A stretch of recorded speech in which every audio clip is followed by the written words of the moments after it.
Hello everyone, I'm Jason2890 and today I wanted to make a different kind of Go Battle League video. For those of you out there that aren't familiar with me, I play GBL and I generally try to be up as high on the leaderboard as possible every season.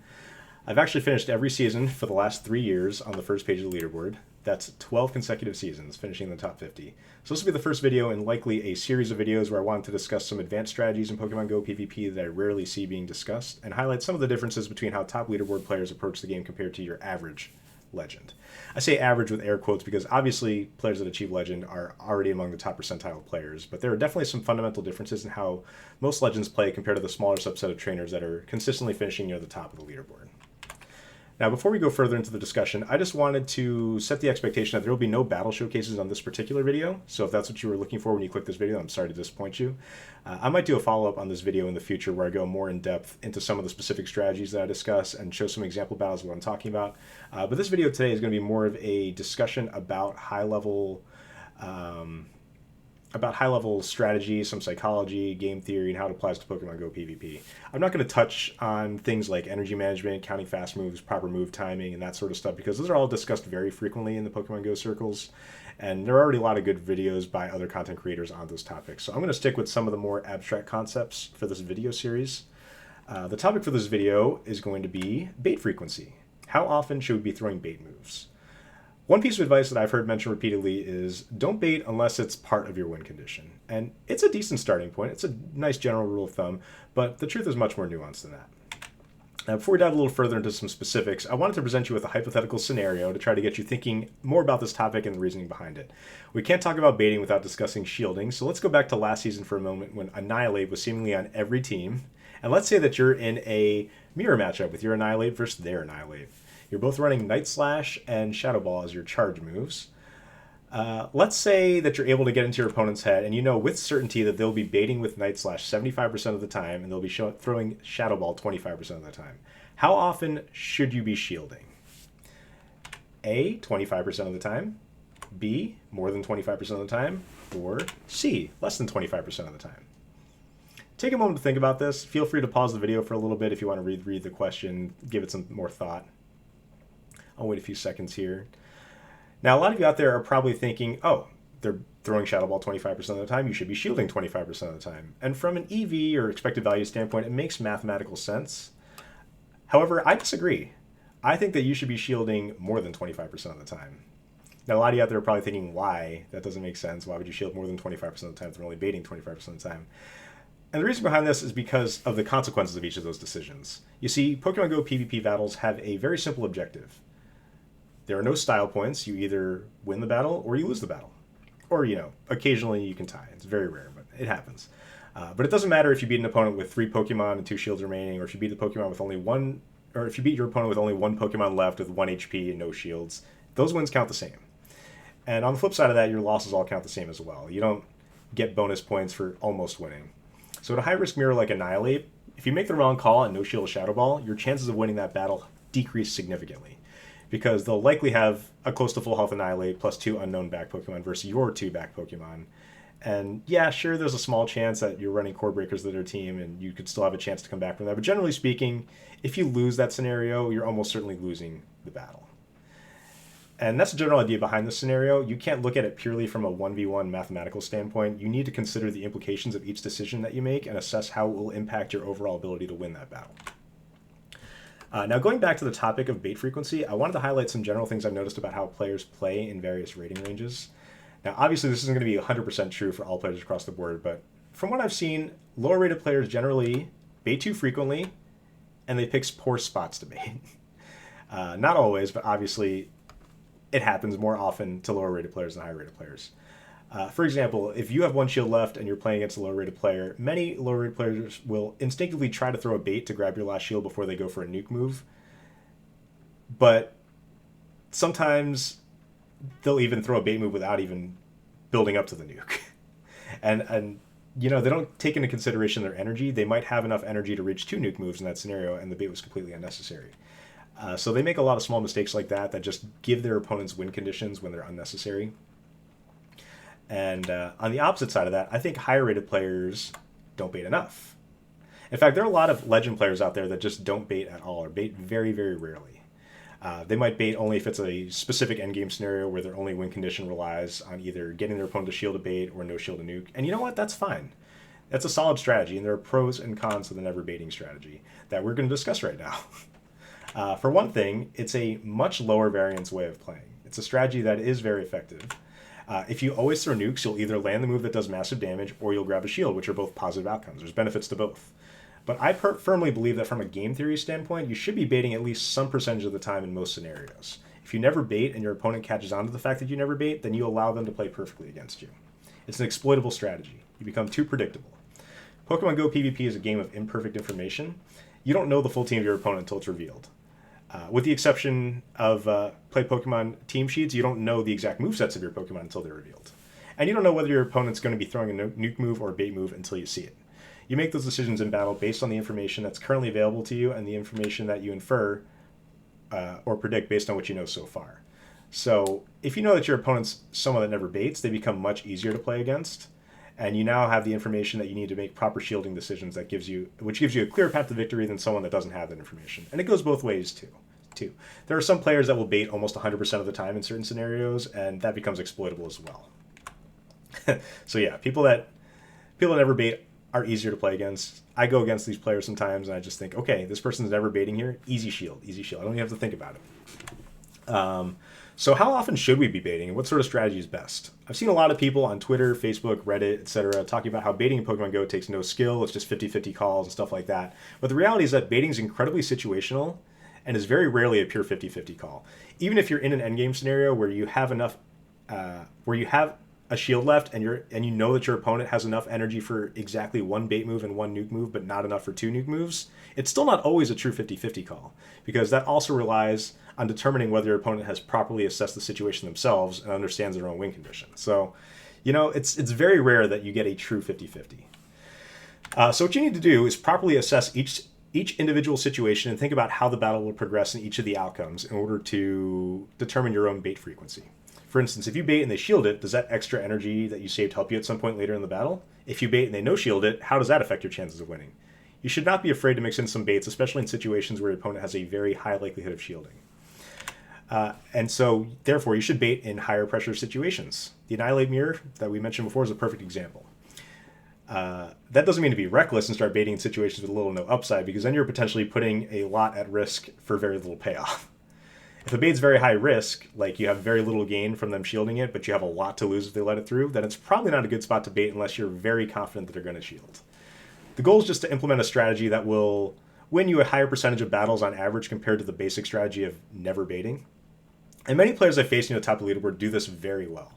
They do a lot of things that we just discussed, such as varying their bait frequencies situationally with higher bait frequencies in scenarios where your opponent has higher pressure to shield, while implementing lower bait frequencies in scenarios where your opponent has much less pressure to shield. For instance, if you're in a matchup early in a game where your strongest move doesn't even threaten to KO, it does like less than 50%, they're not going to bait that often there, because most people are going to be inclined to save their shields for a later part of the battle where you would have potentially harder hitting move or one that threatens to KO more.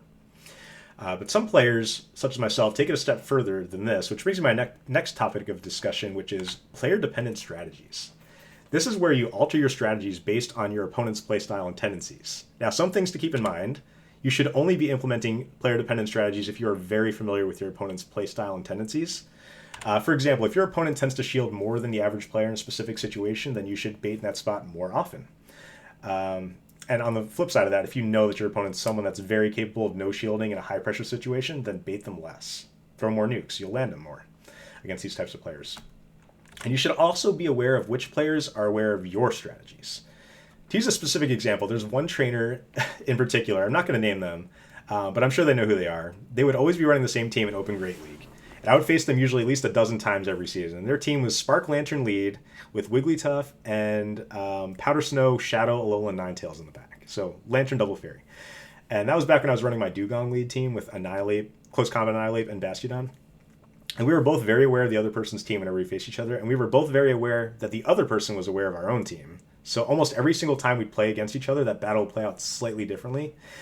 I would know that their Lantern was their only counter to my Bastiodon in the back. So I would always try to play it in a way where I could damage their Lantern in the lead as much as possible so it's no longer a threat to my Bastiodon later in the battle, so that Bastiodon could sweep their fairies in the back. But because they knew I had Bastiodon hiding in the back, they would always try their best to preserve their Lantern's HP and try to line it with Bastiodon later so they could take it out and then sweep me with their fairies. So it became very psychological, where there were a lot of like mind games at play, where I knew I had to try to land drill run with my Dugong versus their Lantern in the lead, but since they knew their Lantern was their key to victory, they would start shielding my drill runs in the lead, or trying to catch one of my drill runs on their back Pokemon. But once I caught wind that they were doing that, I would start baiting Icy Wind in the lead versus their Lantern. So that way, the Icy Wind debuff would cause their spark damage to be less, so I could actually get to a second move in the Zero Shield, even if I no shield a Thunderbolt. And then I'd be able to get to another charge move where they're able to spark me down. And then I would occasionally start shielding Thunderbolts on the lead to reserve my Dugong's health a little bit more so I'd get to possibly a third charge move. But then this led them to adjust, and then they'd start surf baiting in the lead, even in situations where I debuffed them and would have survived Thunderbolt anyway. And it was legitimately such a fun matchup to play every time I played against this trainer, because the strategies were always shifting. And I would have to keep coming up with creative new ways to play against them to figure out how to win that battle. And it was just refreshing to play against opponents that implement player-dependent strategies too, because then it makes the matchups more dynamic, it's less stale, it's more fun to play. And most other players, even most legends, don't tend to think about their specific opponent and their tendencies whenever they're playing. A lot of people are content with just having a singular plan for certain matchups and not deviating from that strategy regardless of who they're facing, and that's fine. Most players aren't in a rating range where they're going to be playing the same players enough times for it to matter, so you don't really have to do that. But many top players can and do alter their strategies based on their opponents if they're aware of how their opponent tends to play out certain matchups or how that player tends to team build, and this can give them a leg up on the competition since they're able to anticipate certain things about their opponent and make decisions based on that information. And the coolest thing, I think, about having player-dependent strategies is that even though this sounds counterintuitive, you'll generally land more nukes if you throw less nukes. How does that work? Well, if there's a scenario where your opponent will always shield because they're anticipating a nuke move that will knock them out, then you're never going to land the nuke move if you always throw a nuke move there. But if you play this opponent enough times and start varying your strategies by mixing in some baits into that scenario, and your opponent catches onto that, if they're a high-level player, they should adjust their strategy to occasionally no-shield in that spot. Otherwise, they're at risk of just being exploited by giving you a bunch of free energy from shielding baits all the time. And if you're balancing your ratio of bait moves to nuke moves in that scenario, you'll eventually land an unshielded nuke because your opponent will occasionally no-shield, expecting you to be baiting in that spot. Hopefully that makes sense the way I explained it. But it's incredibly difficult to figure out an exact percentage of times that you should be baiting versus nuking in certain scenarios. So I personally tend to follow what I call the 10% rule. Now, before I go any further, this is not an official thing. It's just a general rule of thumb that I made up, but it tends to work out pretty well in my experience. My goal is to bait about 10% less than the frequency that I think my opponent is going to be shielding. And if I'm not familiar with my opponent's playstyle, I'll put myself in their shoes and think, well, how often would I shield in this spot? And I'll assign a percentage based on how likely I think I should be shielding that specific scenario. So for example, if it's the decision early on in the battle where no shielding a nuke would be devastating, but shielding a bait wouldn't be so bad since there's still plenty of time left in the battle to come back, I would probably shield a very high percentage of the time there. Because if I make a bad call with a no shield and they nuke, the game's basically over. So we'll say that I shield there like 90% of the time. So following the 10% rule, if I'm the person on the other side of that throwing the charge move in that scenario, I would generally bait there around 80% of the time, knowing full well that I have an extremely high chance of grabbing a shield. And on the other side of that, if it's a scenario early on where my nuke move wouldn't even do 50% to your opponent, they're generally not going to shield because there's probably going to be better spots to invest those shields later on in the battle. So if I think my opponent will only shield there maybe 10% of the time at most, I might just never bait there. There's too little upside to baiting that spot since the chance of me landing my big move already is going to be very high. Now, I want to attempt to mathematically justify why I think the 10% rule is a sound concept. I'm going to compare my mixed bait strategy with a never bait strategy and see what the expected win percentage would be over 100 battles. And to do this, we need to assign values to our win percentage for each potential outcome of our baiting scenario. Now, this is going to be a little tricky to explain, but we'll define our values first and then show our math for the calculations afterward, and I'll try my best to explain my train of thought here. So using the aforementioned scenario as an example, let's do some math with it. And just to restate, let's say we're in a situation where your opponent is shielding roughly 90% of the time because it's a high-pressure situation. They don't want you to land the nuke because it'll end the battle, but they don't want to be baited too often, so they will occasionally no-shield. And so you decide to throw a bait move 80% of the time, which is 10% less than how often I expect them to shield. There are four outcomes here. Either they shield a nuke, they shield a bait, they no-shield a nuke, or they no-shield a bait. So for simplicity's sake, we need to assign percentages to our estimated win percentage for each of those scenarios. So we'll say that your opponent shielding a nuke is a true neutral outcome. You went for a nuke and got a shield from them. It's expected. They expect you to go for it, and they shield accordingly. So we'll say that in this scenario, you'll still have a 50% chance of winning the battle if that happens. You and your opponent have equal chances. Now, if your opponent shields a bait, then the extra energy you save from baiting will give you a better chance of winning than you had before. So we'll say it'll boost your win percentage by 10%. Seems reasonable. Not a huge boost, but definitely gives you a better chance of winning than them shielding your nuke. So we'll give that a 60% chance of winning in that scenario. Now, third scenario, let's say you go for the nuke and they no-shield it. We'll call that an instant win. 100% chance your opponent top lefts right after that game is over. You win if that happens. And finally, let's assume that baiting and having them no-shield, having them call the bait will hurt your win percentage by 20%. It's harsh, but it's reasonable, I think. If you disagree with me, feel free to comment below. I think these percentages are fair. I don't think I'm going too far with them.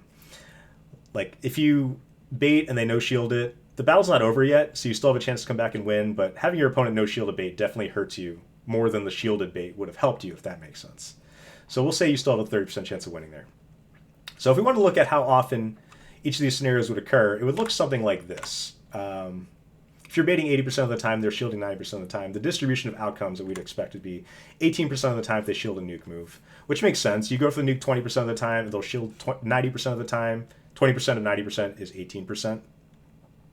72% of the time, they'll be shielding a bait move here, which makes sense. 80% of the time, you're going to be baiting. 90% of the time, you're going to be shielding. 80% of 90% is 72%. 2% of the time, they will no-shield a nuke move, which... because 20% of the time you'll actually throw the nuke move, and they'll only no-shield at 10% of the time. So 10%, 20%, multiply them together, 2%. And then the other 8% of the time would be them no-shielding the bait move. Now, we'll compare that to the other scenario. If they're baiting, if you're using the never bait strategy, if you always go for nukes in these scenarios, if you're baiting 0% of the time and they're shielding 90% of the time, this is much easier to calculate. The distribution of outcomes is 90% of the time they'll shield your nuke. 0% of the time they'll shield a bait move because you're never baiting. 10% of the time they will no-shield the nuke, and then 0% of the time they'll shield a bait move because you're never baiting. So it seems simple. So if we calculate mathematically the expected wins for each strategy over 100 games, the mixed baiting strategy, this will be a little complicated to explain. I'm going to do my best here. But basically, if you never bait, I'll go bring up all the numbers right here. So as you can see on the right, there's they would, in 100 games, they'd be expected to shield a nuke in 18 of those games. They'd be expected to shield the bait in 72% of those games. They'd be expected to no-shield the nuke in 2 of those games, and they'd be expected to no-shield the bait in 8 of those games. And so the percentages we assigned earlier for your win percentage based on those scenarios, I ended up putting on the left column here. So if they shield the nuke, we said that that'd be even 50-50, so you'd win 9 out of those 18 games where that happens. If you get them to shield a bait, you would win 60% of the time. So 60% of 72 is 43.2. You'd be expected to win roughly 43.2 of those 72 games. If you no-shield a nuke, you win on the spot, so you win both of those games where that happens. And then if you no-shield the bait, you would only win 30% of those games, so 30% of 8 games is 2.4. So total wins out of 100 games, you'd be expected on average to win about 56.6% of those games. Pretty solid. I mean, it's over 50%. Now, if you go with a never baiting strat, we're going to go bring up the same numbers here. There's only really 2 scenarios to worry about, whether they shield the nuke or whether they no-shield the nuke. If they no-shield the nuke, which if you're always going for the nuke and they no-shield 10% of the time, you'll win those 10 games on the spot. And if you have your nuke shielded in those other 90 games, you'll still win half the time. So with that strategy, you will end up winning 55 out of 100 games. Now look at the totals. They don't seem like it's that different. Only winning 1.6 extra games on average out of 100 doesn't sound like much, but if you stretch that out over the course of the season, it's actually pretty significant. If you play, let's say, 1,000 battles in a season, that's 16 extra games. If you play 2,000 battles in a season, you're winning 32 more games over the course of the season. And 32 more wins at getting like 14 or 15 rating per win is like 400 more rating. Now, keep in mind, these numbers are all estimates. Every scenario is different, and this is all heavily dependent on what bait move your Pokemon has versus what nuke move. Because some Pokemon have bait moves that are like 45 energy, and their nuke move's like 55. So you're probably not getting that big of a boost to your win percentage in that scenario if you're landing a bait move, since you're only saving 10 energy. But other Pokemon may have like a 35 energy bait move and like a 75 energy nuke. So baits in that scenario would definitely boost your win percentage a lot more if you're saving 40 extra energy. And what's funny is I think these numbers I picked for this example are actually, if you math them out, it actually shows that a 100% bait frequency would be an even better win percentage than my 80% bait frequency here. But part of the reason I tend to go 10% lower than their shielding frequency is because it helps me from being easily exploitable from baiting too much. I mean, think about it. If I was baiting 100% of the time in some situations, my opponents would catch on really quick and they'd start no shielding that much more frequently than I estimate. So, yeah. So, okay. So, some people may be thinking, okay, how do I bait 80% of the time? How am I even making that decision in real time? That sounds ridiculous. And honestly, I don't disagree. It doesn't really make any sense the way I'm explaining it. I've gotten pretty creative on how I decide to randomize my bait frequencies. What I sometimes do, and I'd be very surprised if other people are actively doing this, but probably just a me thing. But if I'm playing at my computer, if I'm playing my sets here, I'll sometimes have a tab open on random.org, which is a website where you can generate a random number within a specified range. And the default range of that website is 1 to 100. So it's really easy for percentages. So I just open up that window, click generate, and then see what number comes back. And if I'm baiting 80% of the time, the number it shows me is between 1 and 80, I'll bait. If it shows me a number from 81 to 100, I'll throw a nuke. Other options, if you're someone that wears a watch, you could use the second hand on your watch or even look at your computer clock to determine what to do. Like 80% of 60 is 48, right? So if the second hand on your watch is at 48 or lower, you can decide to bait, or if it's higher than 48, you can nuke. The advantage of doing things this way is that your opponent can't really get in your head to try to figure out what you're planning on doing, because then you're leaving it up for randomness to decide. But yeah, feel free to find your own strategy that works for you. Just throwing what works for me. Now, of course, we spent most of this video talking about a lot of the advantages of playing this way, but I wouldn't be doing this topic justice if I didn't talk about the disadvantages of playing this way. So for one thing, a lot of this strategy is heavily dependent on how good you are at quickly assessing certain situations to try to figure out how often you think your opponent should be shielding, so you know how often to try to bait. So if you don't already have a really good sense of analyzing shielding scenarios, then most of this advice is going to be difficult to apply properly. And another thing to keep in mind is that there's a lot of prep work to be done ahead of time to figure out different ways of playing out certain matchups. Like, I'm sure most of the people watching this video have at least heard of PvPoke, and many of you probably use it frequently for team building, see how your Pokemon play out versus the meta, how they play in certain matchups, shielding scenarios, etc. And I'm also sure a lot of the strong players watching this video know specifically how each Pokemon on their team performs versus most of the common meta matchups, and you have a plan on how you're handling each matchup. But if you decide to get into this strategy of varying your bait frequencies situationally and even varying them based on your specific opponent, then you need to learn PvPoke matchups in and out. You need to learn not only standard matchups for each Pokemon, but also how matchups play out for various baiting and shielding scenarios. For instance, if you bait in a specific matchup and your opponent calls the bait and no shields, can you still win the 2 shields? Or, if it's a secondary matchup and your opponent has 2 extra fast moves in because you swapped in slightly late, how does that change things? Like, I used to have basically an entire flowchart committed to memory of how Dugong performs in certain matchups with baiting resisted Icy Wind in certain scenarios versus going straight drill run. And let me tell you from experience, that is incredibly overwhelming. That's why if you're familiar with my content or any of my teams that you'll use, you'll know that I generally pick maybe like 3 to 5 Pokemon total that I think will be effective versus the meta in a given season. And then those will be the only Pokemon I use for that entire season.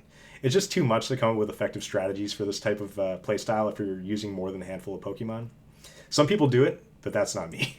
I use Dugong Annihilate Bastiodon for like 3 seasons in a row, and I know everything about every matchup for those specific Pokemon. So yeah, mad props if you're one of the few people that are able to play at a high level with more than just a handful of Pokemon. And finally, wanted to add on that one of the disadvantages is that it's a very high variance playstyle. As forewarning, you will lose some matchups that you would have won if you just stuck with a standard no baiting unless it's absolutely necessary strategy. But that's the risk you take when you play a playstyle like this. You have to keep in mind that GBL is a marathon, not a sprint. So even if you lose a handful of games from failed baits that you might not have lost otherwise, you should win more games in the long run if you implement this sort of strategy effectively. So just to recap this video, Legend players, please bait more often. But make sure you choose your spots wisely and you have a plan for each possible outcome for your bait. Yeah, because you got to know what you're doing if they call it. It's not just a matter of like, oh, do I bait here, do I not bait? You have to think how you're going to proceed if the bait fails or if the bait succeeds. You have to have plans for each outcome. You can't just be figuring it out on the spot. Or you could, but if you're doing that, you'll be more likely to make mistakes. Also, try to remember players that you face multiple times in their play style so that you can adjust your strategies accordingly. Take notes if you have to. It honestly helps. And finally, learn your matchups. I'm not just talking about the normal even shielding scenarios, but also failed bait scenarios, unbalanced energy scenarios, and even buff and debuff scenarios like Icy Wind, Trailblaze, Psychic Fangs, etc. If you learn your matchups with those, that will help significantly. But anyway, I hope you all enjoyed this video. I had a lot of fun putting this together and getting my thoughts out there. It's been fun coming back to Pokemon Go streaming and content creation. So if you enjoyed this video, or even if you didn't, just be sure to leave a comment down below and let me know what you think about this sort of content. Subscribe if you want to see more. I do want to try to upload some more regular gameplay videos and get more in the habit of streaming as well. So follow me on Twitch, twitch.tv/Jason2090. I'll throw links in the description for Twitch, Twitter, my Discord server, etc. I plan on making this advanced strategy content into a video series if you want to see more. I already do have a topic planned for a follow-up, but yeah, let me know what you think or if you have any questions. And to all Pokemon Go PvP players, good luck out there.